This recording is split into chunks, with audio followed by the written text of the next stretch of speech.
Lego Fortnite is here, ratbags, and today I'm going to guide you through some top tips of my first few hours playing, basically what I wish I knew a bit earlier. You can obviously change the settings in the game mode, and that's pretty self-explanatory. You can read through all different settings that you can make it either easier or make it a survival or sandbox mode where you've got unlimited building. 7 of your friends can join you in the world, and there's a whole bunch of different options where you can turn on either keeping inventory when you die or even not being able to die at all. But that's not what we're here today. Let's go through the actual tips, starting out with the basics of survival and where to go to get certain resources to hopefully get your village square upgraded and being able to explore with better weapons, gear, and take on some of the enemies. So obviously you'll come into Cuddle Team Leader. He'll be pretty much with you wherever you spawn, and he'll guide you through the very basics of the tutorial. I'm going to bypass some of this stuff as you kind of expect or should know what to do. Punch trees, gather stones, make yourself some tools once you've got the crafting bench working. And that's the first thing you want to do once you've gone through parts of the tutorial, is get that crafting bench set up so that you can start making items. You need planks of wood, and you also need something called shells. And these particular shells only come from these guys that you find in the grasslands, and there's different variants of these. You'll find them also in the shorelines and other places, so make sure you are getting the right one. Not all shells are going to do, it's only the ones in the grass. These guys, you'll notice, are different, the sand ones, as they've got a red plant on top of their stone, whereas the green shells or the grass ones only have 2 bits of grass. Once you make yourself your axe and pickaxe, it should then go ahead and unlock the ability to get the lumber mill. This is where you get your planks and your wooden rods, and so you'll be able to go ahead and get your upgraded bench very rapidly, meaning that you'll be able to make tools that won't break every 2 seconds.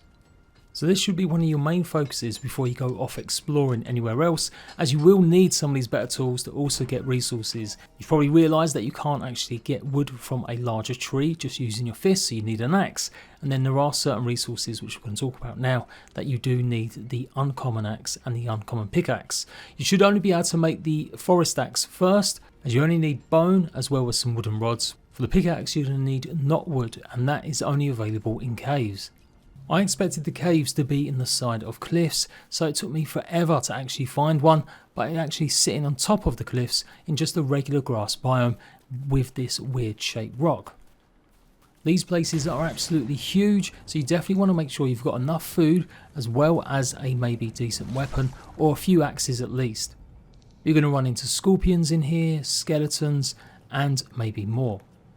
There's also tons of regular wood, and the knotwood is usually hanging off the cliffside. You can see it looks very different from some of the regular wood. You'll find plenty of granite in these caves as well, and this is where you'll also go ahead and get marble. So you won't be able to make a better pickaxe until you get some of this knotwood, and then you can only get the marble once you come back with the better pickaxe. So if you can, go ahead and craft 2, maybe even 3 uncommon axes and bring them in here so that you can get as much of the knotwood as possible. You also come across these slurp mushrooms, and there's plenty of treasure chests here as well, so make sure your inventory is pretty light. These chests will have regular seeds, lots of food, and some marble chunks as well, but you probably won't get enough to go ahead and craft any of the benches. You will have to come back here and actually mine some of it. These caves are massive, so you can just keep going on further and further, but do try and remember the way out. Maybe drop some torches along the way or something recognisable. And definitely helps to bring an NPC with you so that they can help fight the enemies.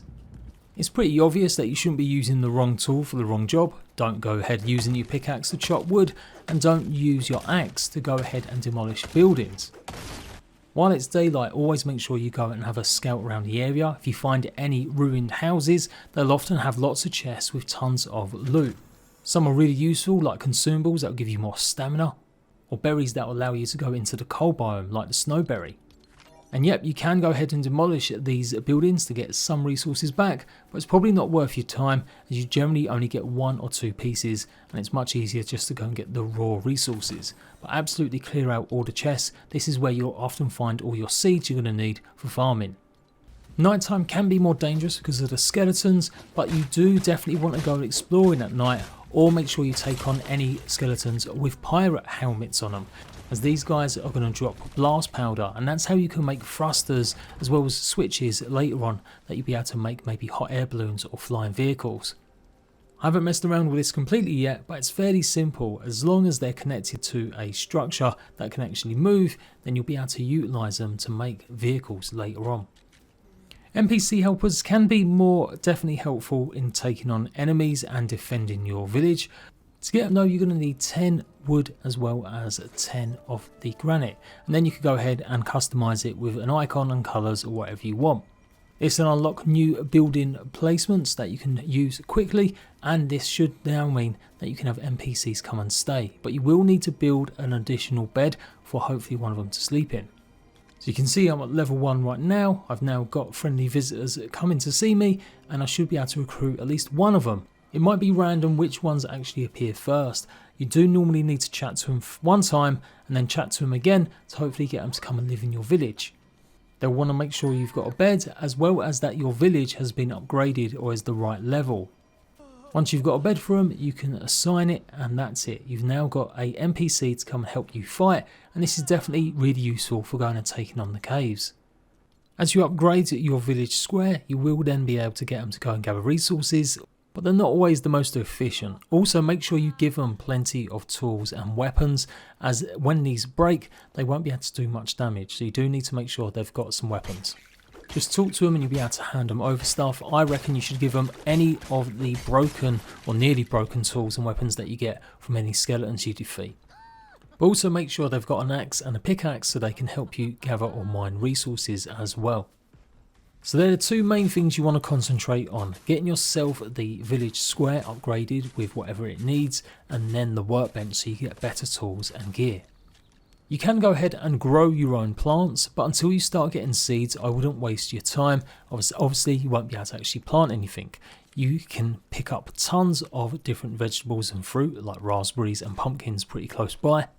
You'll obviously need a shovel to go ahead and dig out some dirt, and then obviously you combine that with some of the fertilizer, and that can be dropped by a bunch of creatures. But until you do actually have some seeds, these crop plots are pretty useless. When it comes to survival and running around the world, obviously making sure you've always got your hunger bar filled up is important, as if you don't, you will actually die. But there's definitely a nice mix of foods that you should always have on you. Slackberries, the yellow ones you just saw there, are always good for giving you a quick speed boost. And cooked meat, eggs, as well as corn can all give you really good buffs too. Particularly meat, which can help you actually get more temporary hearts health. As soon as your hunger bar's gone up past halfway point, it should then give you them extra hearts. Other things you should really make sure you craft are the Knight Shield, as that's really good for blocking once you put it in your offhand slot, and health charms. You'll need silk thread, wolf claws and bones to go ahead and craft one of these. So as long as you're upgrading your village square and always refining any kind of materials that you get to see what they make, then you should unlock this. Once equipped, it will give you an extra heart as well. So I mentioned earlier that yes, you can grow your plants and get lots of crops. Well, hopefully by now, if you've been exploring, you've got some more rarer seeds and you can go ahead and start using these better. But don't dump a whole stack in just one crop plot. Make as many crop plots as you can, and then go ahead and put or split one seed in each. That way you've always got a good supply of whatever it is you want. The things, like I said, that you probably want to focus on most are the slackberries, corn especially, because when you cook it, it also gives you a stamina boost. If you come across any really rare seeds, then yeah, sure, make sure you've always got some of them on the go as well. So do separate your crop plots. Obviously, if you use up all your seeds, then you won't need as many crop plots. But if you've got a ton of them, then make sure you split them.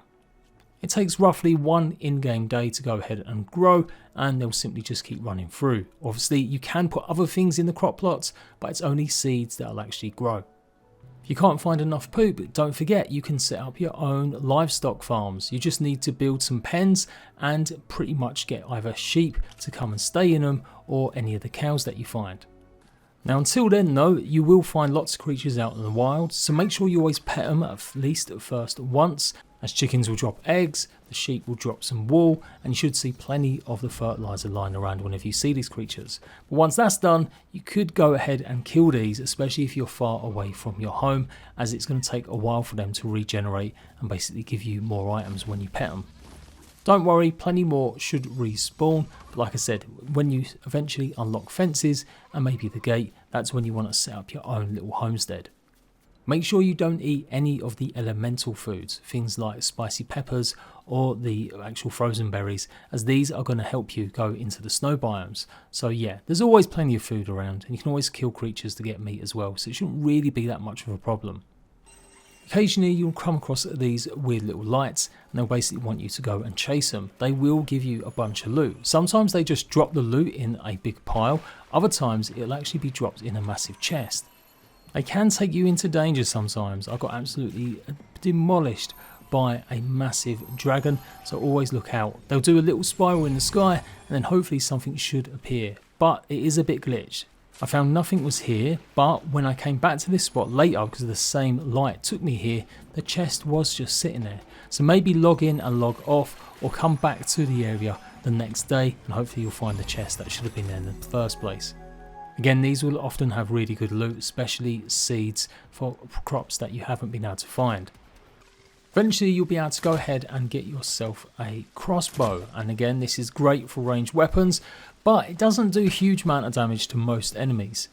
You'll need to process and refine materials in the spinning wheel to go ahead and unlock it, as well as upgrade the crafting bench. These llama loot chests are also filled with more rare foods and more seeds. As you explore further out, you will come across outposts with bandits. These could be a little bit more tougher, so make sure you have got a shield, and definitely this is when I think ranged weapons come in handy if they don't break. With an NPC fight alongside you, you can often stun lock whenever you're attacking an enemy, as long as you're both hitting together.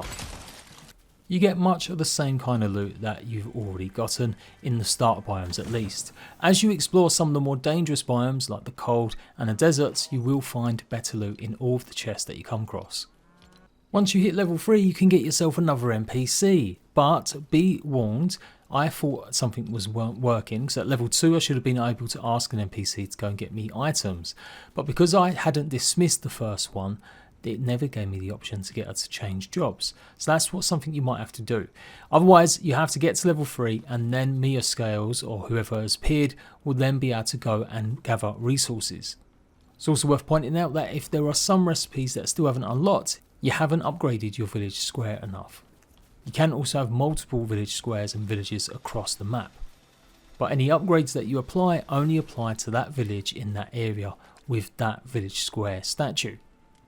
So once it's upgraded, that's when you can go and approach again one of the NPCs and hopefully get them to go and join you and then do things for you like forage for supplies. Now at the moment he's not particularly that useful. I find that whenever I try and ask him to go and do a job, he'll spend forever at the crafting bench but not necessarily do too much. Certain activities he won't be able to do until you keep on upgrading the village square or you unlock new crafting benches. I'm going to play around with these guys a little bit more though once I've got them all unlocked and exactly all the different things that you can do. The game really starts to open up once you get back with some of that knotwood, so definitely make that part of what you're doing rather than gathering too many basic materials. The quicker and better you get more gear and items, the more and quicker you'll be able to harvest all that wood and stone needed to make a massive fort. You will have to be careful as the days go on, you will get attacked more by more skeletons, and I did find that some of them were starting to get a little bit more harder. You'll unlock fortifications, fences and all sorts of more new items to hopefully keep them at bay, and you'll be able to now get even better items when you go cooking, as you'll unlock new things like the juicer. I'm going to have detailed guides on all of that, so make sure you're subscribed, give a like for this video if you found it useful, and I'll see you for more LEGO Fortnite soon. Bye bye ratbags.